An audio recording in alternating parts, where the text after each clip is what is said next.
What is going on, YouTube? It is your girl Ray, and welcome back. On today's video, we're about to watch 5 crazy encounters in caves. I don't understand why people are doing these risky things, and let's see if they live to tell a story. Brought to you by Chilling Scares. They are the original content creators and uploaders of this video. Love their content. Make sure you head over there and show them some love. Big ups and shout out. Wow. What? Big ups and shout out to the Ray's World gang. I see y'all and I salute. Roll to 1,000. I'll be a mess sometimes. Just to let you guys know, heads up, these videos are pre-recorded. I have a busy week, so if y'all see me wearing the same thing, just know I showered. Okay, don't need to be asking why I'm wearing the same thing every day for 2 weeks. Okay, I got things to do, people to see, but I had to make sure that you guys had some content, so here we go. If you enjoyed the video, be sure to thumbs up, like, comment, and subscribe. And this video is for entertainment purposes only. I think that sums it up. Let's go ahead and roll it. On May 6, 2019, YouTuber Connor Kelly posted a video of him exploring an abandoned McCoy gold mine in the Nevada desert. However, what was supposed to be nothing more than a fun adventure with his family quickly turned into a disturbing experience, one that would likely stay with the group for the rest of their lives.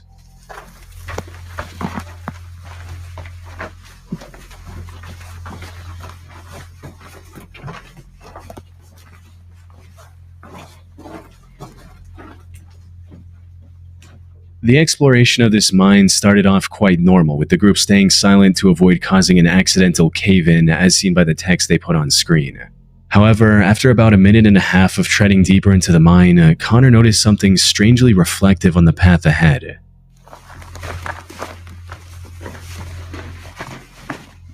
So, do you see that reflection? They're trying to...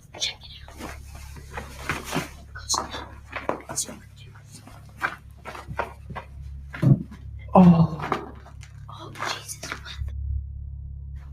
What is it? It's shoe. Oh, It's not like a fossil. Dead animal or human. okay. Wait, don't move by it.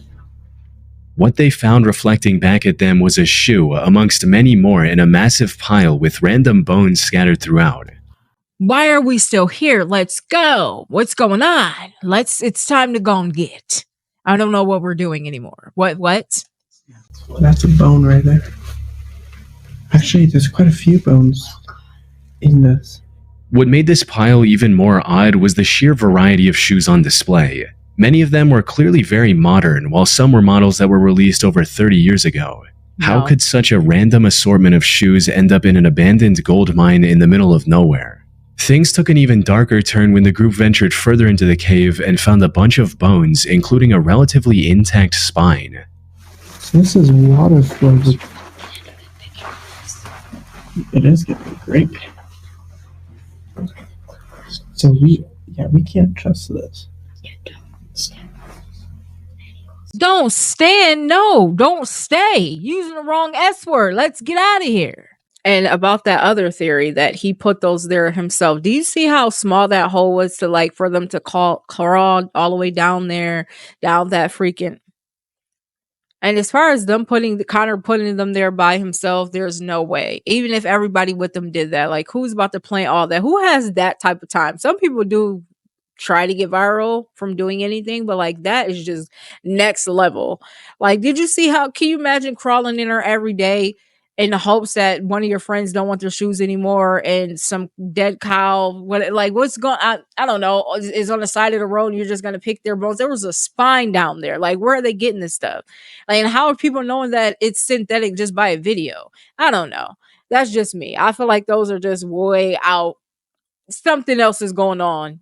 Clearly something else is going on. They needed to get up out of there, and I'm glad they did. Now, where Connor is, that's the real question.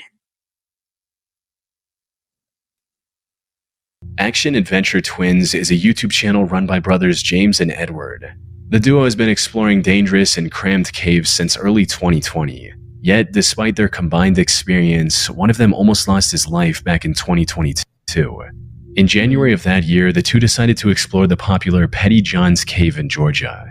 They had already explored parts of this maze-like cave multiple times before, and had even found an underground waterfall during one of their expeditions. Put simply, they were pretty confident in their ability to navigate through this cave. But unlike their previous ventures, this time they were going to tackle one of the hardest sections, the aptly named nervous breakdown, referring to how cavers feel when going through it. Things started off just as expected, with the pair going through the narrow and claustrophobic entrance to reach the first open area of the Petty John's cave. See, no. Look how narrow this is.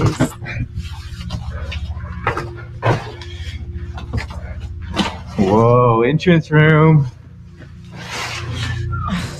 However, it didn't take long for the cave to begin closing back again, forcing the two to squeeze through tiny passageways. But that was only the beginning.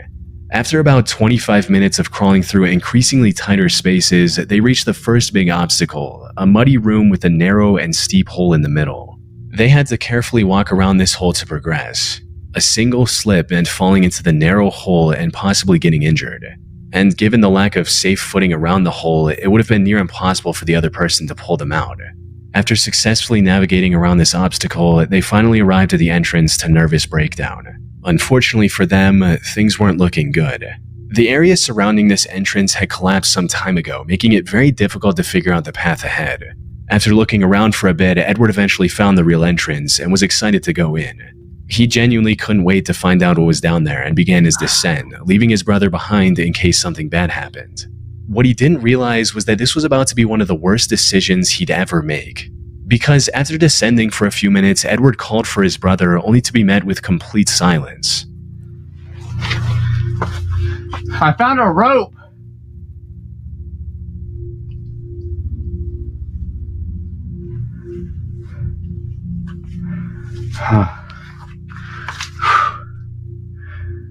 I don't hear James anymore. Uh-oh.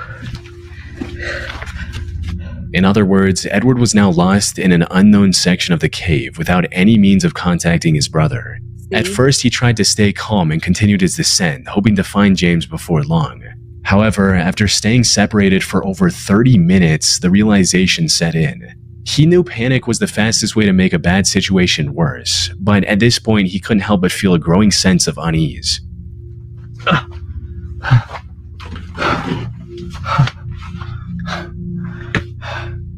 James!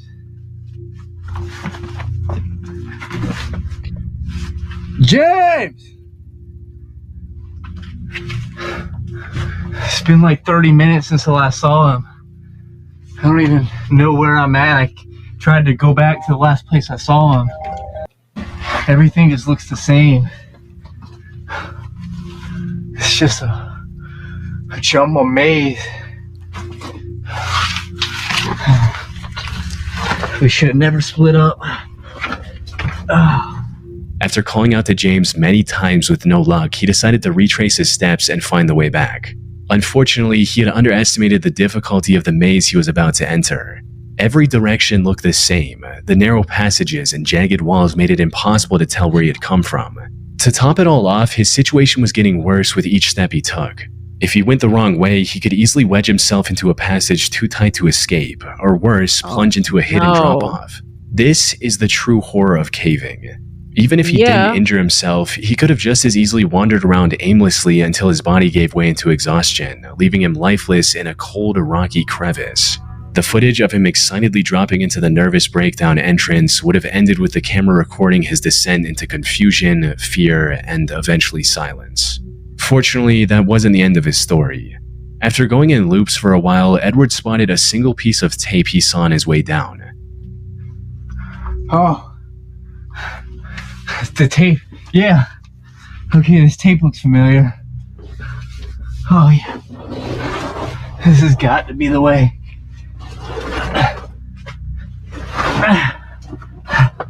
I'm getting close. James! Still nothing. This unexpected clue turned out to be exactly what he needed. It helped him regain his bearings and finally head in the right direction. Finally, he heard the best sound he could have heard in that moment. James! Oh! You're over here? Oh! Dude. This place is a maze, man. Oh, hey, I see your light. Dude, I thought we were never gonna see each other. Dude, I know. Oh. The two stayed together for the rest of the expedition and made it out alive without any major injuries. They're still exploring caves on YouTube, but now with a lot more caution.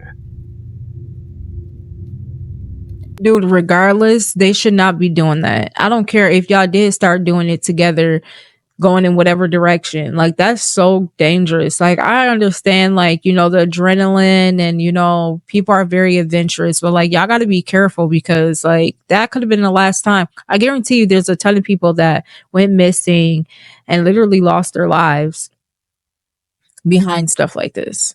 Like, gone for weeks, finally getting out, like, or not getting out at all. So like, find other hobbies, y'all. Like, don't let the thrill get to you in a freaking mental situation to where like you can't get yourself out of, and you're just gone then at that point. Like, not worth it. In January of 2014, a group of cave explorers decided to conquer the Lost John's Cave in Lancashire, England. It's a vast cave network that spans a length of nearly 3 miles, or 4.8 kilometers. The known deepest section of this cave also goes down a staggering 690 feet, or 211 meters. Most members of this group had been spelunking for years, and like most other cave explorers, were quite confident in their skills. They had also done their research and mapped out their route in advance. But the truth about caving is, when things go wrong, no amount of planning can save you. Even the most experienced and well-prepared explorers can find themselves in terrifying situations, which is exactly what happened to one of the members of this group, named Bob Johnson. The expedition was going quite smoothly in the beginning, with the group... Why did they have his body on still frame like that? Out of all, why? That's kind of messed up. Don't take no picture of me in no situation like that. Rather not. Using the equipment they brought with them to continue safely. That is, until they reached a section of the cave called the Tube. It was an unusually narrow section that required the cavers to crawl on their stomach. And to make matters worse, it was also partially submerged in water, making it difficult to both see and breathe. Despite these harsh conditions, the group decided to move ahead. The slimmest member of the group went first and successfully made it to the other side without much trouble. The next person, however, wasn't as fortunate. This was Bob Johnson, the man we mentioned earlier. His crawl through the tube wasn't off to a good start, as he was already having issues with the comparatively wider sections of the passage.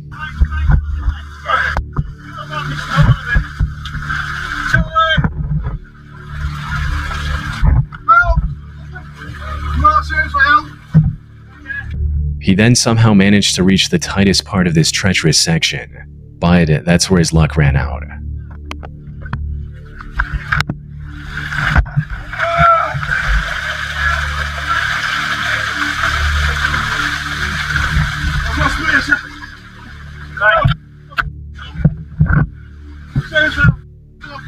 He was completely stuck from the waist down, and any attempt to free himself only made the situation worse. Now, being stuck in a narrow cave like this is extremely stressful on its own. The walls close in on you, and every movement feels like it's pushing you further into the tight space. Panic sets in as you realize just how little room you have to maneuver, and with each failed attempt to free yourself, the fear intensifies. But as if the confined space wasn't enough to make his heart race, Bob now had to contend with something far more terrifying: the rapidly flowing water. Water makes any caving venture 10 times worse. In a dry cave, even if you're stuck, you still have time to think and plan your escape. But when water starts to rise, the situation shifts from bad to life-threatening. The feeling of water creeping up around you in an already claustrophobic space is a nightmare on its own. The real danger with water, however, is that you have mere minutes before drowning becomes a very real possibility. Bob knew this possibility all too well. He gave his all to free himself. Unfortunately, the water was quickly filling up his suit, making it even more difficult to squeeze through. But when the situation seemed hopeless, one of the members had an idea that ended up saving Bob's life. Instead of pushing forward, the members behind him tried pulling him back, and it worked. Yeah, it looks tight. Billy, I get it. Pull it! Bob was finally free, though his troubles weren't over. He later revealed in a comment that him and the 2 members who pulled him back had crawled for another 3 hours to get out of the cave from a different exit. This incident also left him traumatized to the point where he can't even watch this video without becoming anxious. From what I can find, he scaled back on caving and picked up a much safer hobby in cycling, and now appears to be doing just fine. On the 7th of September 2024, the Action Adventure Twins YouTube channel posted a video exploring a mysterious cave someone found on their property. This is the same channel we talked about earlier, where the 2 brothers got separated and almost lost their lives in the maze-like cave. They've learned their lessons since and approached this one with far more caution. But with an entrance as life-threatening as this one, even the best precautions could have proven to not be enough. Alright, so the guy dropped us off halfway up the hill, and he doesn't know anybody who's been down this thing, but we were at the cave. He says he threw a rope down it with a rock and it was 200 feet deep before it stopped. So we got this stick here. We're gonna see if our rope reaches.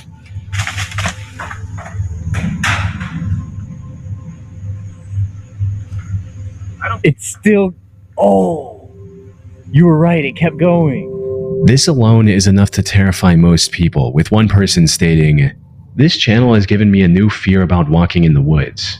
The fact that you could just slip and fall down a hole like that is insane. Now anytime I go anywhere, I wonder how many massive voids are right below my feet that I could fall into at any moment." But that didn't deter Edward and James. They quickly secured their rope to a nearby tree and began descending into the steep cave. What they found inside was nothing short of breathtaking. That tiny opening gave way to a vast chasm. Oh, wow. Yeah. This is a big one, man. However, before they could fully take in the beauty of the cavern, things took a dark turn. Just seconds into the cave, the 2 discovered what looked like human remains scattered throughout. It's time to go. It's time to go. It's time. We saw, and we're climbing back up the rope. Me and my friend, I'd have seen that. She would have turned around.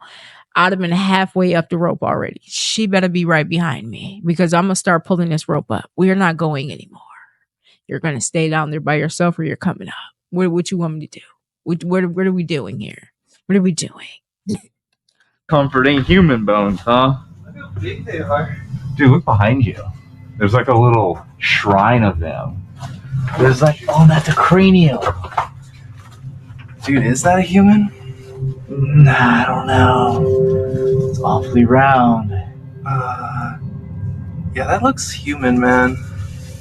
That doesn't necessarily make, I don't know. I'm not a bone expert. From there, they continued exploring the cave as it kept getting bigger the further they went into it.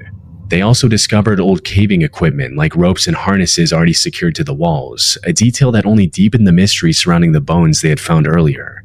If they did belong to a person, as the 2 suspected, it was possible they belonged to a previous explorer. This explorer likely had an accident and died in the cave without ever making it out. On their way in, they did find scattered bones right below the entrance. These were likely the remains of people who accidentally fell into the otherwise unassuming hole. However, the bones they found further inside were too far from the entrance to have belonged to someone who simply fell in. It's also possible that these remains belonged to the victim of a deranged killer, someone who either had ended a person's life within the cave or maybe threw the person into the hole and later dragged their body further into the cave. Some people, however, weren't convinced and accused the brothers of faking the whole thing, especially since the way Edward and James handled some of these remains felt a bit too casual. That said, while YouTubers faking these finds to get a viral video isn't uncommon, this one turned out to be true.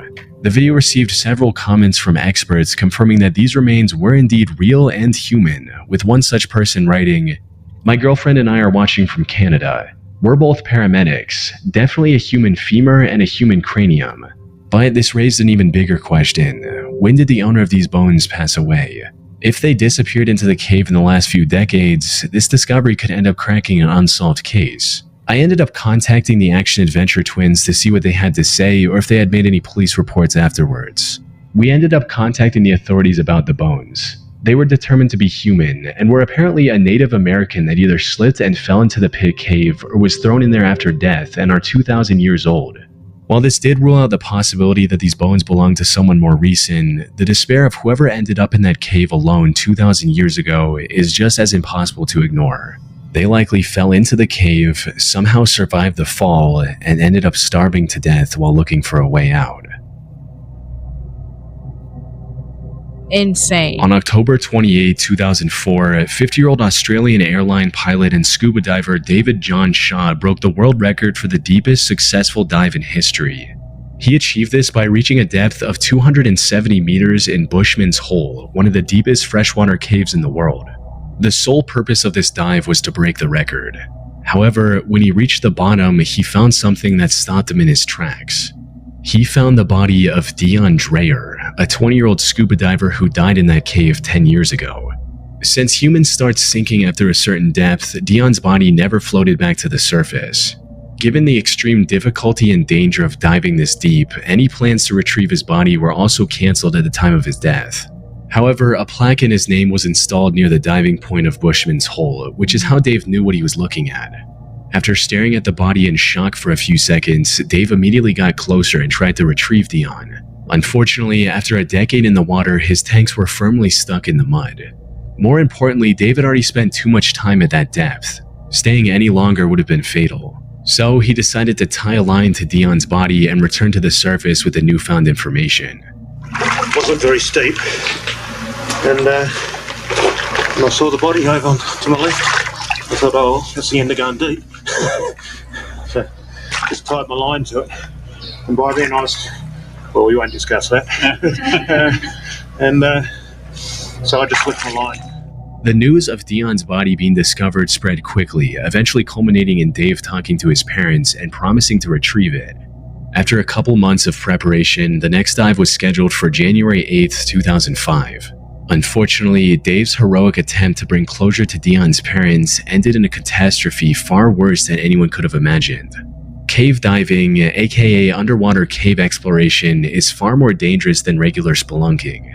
The divers have to manage their oxygen levels at all times, avoid often sharp rock formations, and explore the cave system in a far darker environment because even the brightest flashlights aren't as effective underwater, all while making sure they don't get lost.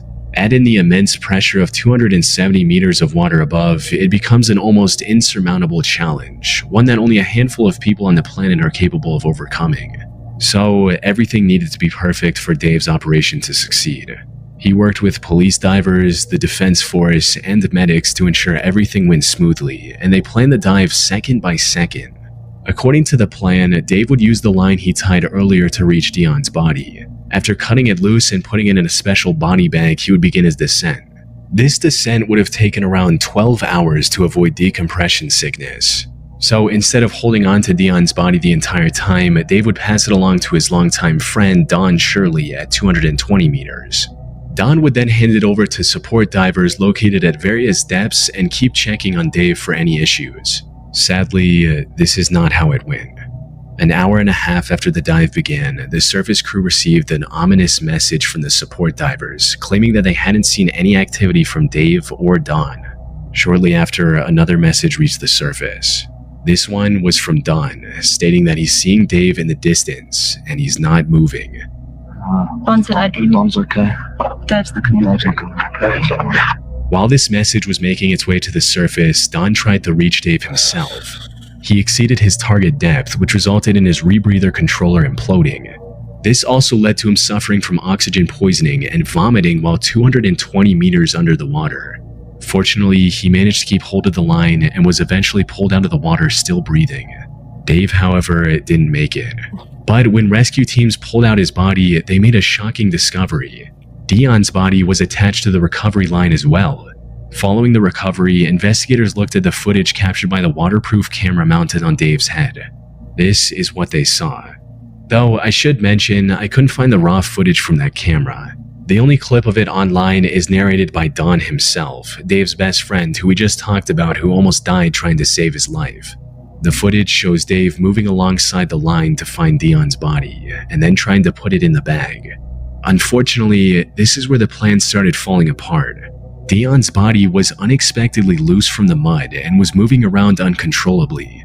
Dave tried to complete his mission despite this, only to end up getting tangled in the line. This line is just getting everywhere because this body is floating. It's not stuck. Everything's moving. Right, light gets caught on the line there. Move it out of the way. Still got a nice bright light. All this effort caused him to neglect his gauges, resulting in Dave feeling the effects of nitrogen narcosis, which include poor judgment, trouble concentrating, and reduced muscle and nerve function. Put simply, he lost everything he needed to survive at that depth. He tried to cut the tangled line, but the lack of coordination made it near impossible. As he was struggling to stay conscious, the last thing he saw was the terrifying view of Dion's lifeless face mask staring back at him. Shortly after this, Dave passed away. The only silver lining was that the tangled line kept Dion's body close to Dave, allowing him to successfully complete his mission by recovering the body, only at the cost of his own life.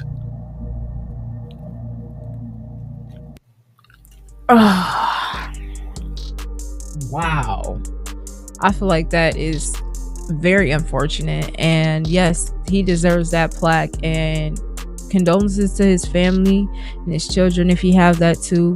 He definitely was trying to do the right thing, and it's just very unfortunate that that happened to him. But if you did enjoy the video, be sure to like, comment, and subscribe. Let me know how y'all feel about it in the comments. Have y'all ever gone exploring? Have y'all ever wanted to do any of these things? I've seen the movie Cave, and that was good enough for me. And Descent. Not to say that there's creatures down there, but it's a possibility. I will not be one to ever explore any of that. But again, if you ever thought to do anything like this, or do you know anybody that does stuff like this, go ahead and let me know about their adventures. I would love to hear about them, and I'll see you guys on the next video. Be sure to not be following behind anybody unless you're following Jesus. Peace and love, and I'm out.